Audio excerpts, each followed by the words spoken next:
Salut la famille, j'espère que vous allez bien. Je vous souhaite la bienvenue sur ma chaîne. Sur cette chaîne, je vais partager avec vous les récits d'histoires mystérieuses, effrayantes et d'enquêtes criminelles. Je me présente, moi c'est l'investigateur masqué.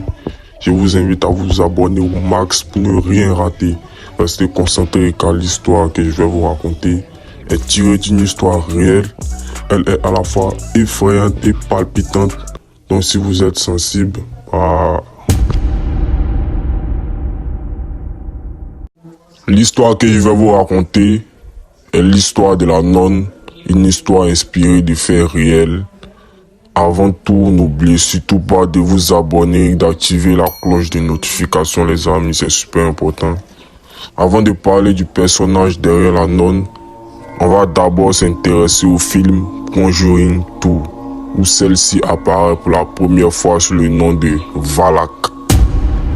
Il faut savoir que le réalisateur du film s'est inspiré du témoignage de Lorraine Warren, la réelle médium qui a inspiré le propre personnage du film, portant même son nom et la même fonction de médium.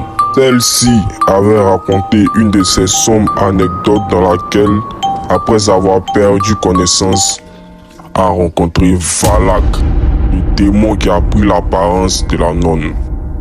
Le réalisateur de Conjuring 2 s'est donc inspiré de ce témoignage pour créer le personnage effrayant de la nonne. On va donc s'intéresser à la réelle histoire derrière ce personnage terrifiant qui a marqué l'univers des films d'horreur. L'histoire réelle remonte entre le 17 et le 18e siècle. Les événements que je vais vous raconter se sont produits au monastère de Hohenwald en Allemagne en 1742 et sont complètement réels. À cette époque, le catholicisme commençait à être menacé par certaines congrégations religieuses. C'est dans un petit monastère que sœur Joséphine a été déclarée comme étant enceinte. La pauvre nonne eut l'air de désespoir et de ne pas avoir eu des relations avec les hommes. Malheureusement pour sœur Joséphine, la punition de ses actes était la décapitation. Mais lors d'un examen corporel complet, on a découvert qu'elle était hermaphrodite. À 8 mois de grossesse, la sœur a donné naissance à un bébé nommé Maria Rosenthal. Malheureusement, sa mère est décédée lors de l'accouchement.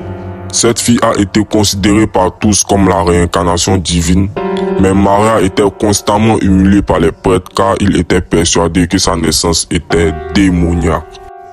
Alors qu'elle n'était qu'une enfant, il lui était interdit de quitter le monastère et quand elle a atteint son adolescence, Maria a commencé à écrire sur les abus des prêtres envers les jeunes nonnes et les novices. Ça a beaucoup irrité les dirigeants de l'église. C'est ainsi qu'ils ont décidé que lorsque Maria aura 33 ans, elle sera donc exterminée pour régler le problème et pour que les gens disent que cette femme est morte au même âge que le Christ en tant que signe divin. Les plans dégoûtants des prêtres ont atteint les oreilles de Maria. Donc avant que l'église l'extermine, elle a décidé elle-même de sauter la vie en se coupant le cou. En la voyant donc sans vie, les dirigeants ont ordonné de lui couper la tête et de la garder dans une boîte en or avec ses écrits.